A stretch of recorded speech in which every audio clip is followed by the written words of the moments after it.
ஃபர்ஸ்ட்ல இந்த வெட்டிங் பிரியாணி ரொம்ப ஃபேமஸாக இருந்தது. யூடியூப்ல எங்கே திறந்தாலும் இந்த வெட்டிங் பிரியாணி வீடியோ தான் வந்துட்டு இருக்கும். நான் அப்போலாம் ட்ரை பண்ணாமல் சரி இப்போ ட்ரை பண்ணலாமேன்ட்டு போயிருந்தேன். நான் யூடியூப் ஷார்ட்ஸில் பார்த்ததுக்கும் நேரில் பார்த்ததுக்கும் அப்படியே ஷாக் ஆகிட்டேன். மைண்டே அப்செட் ஆயிடுச்சு.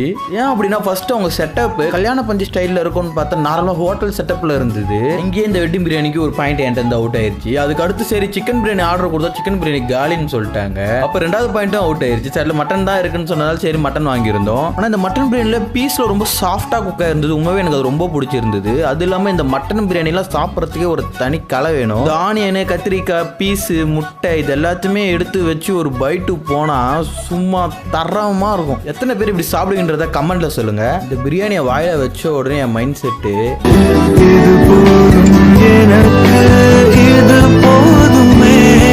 இதாக இருந்தது. அதுவும் லாஸ்ட்டாக அவங்க கொடுத்த பிரெட் அல்வா உண்மையாக செம்ம டேஸ்ட்டாக இருந்தது. இது வரைக்கும் நான் சாப்பிட்டதில் one of the best bread அல்வான்னு சொல்லுவேன். ஃபைனலாக ஒரு கோலி சோடா குடிச்சிட்டு பத்திரமா வீட்டுக்கு பேசி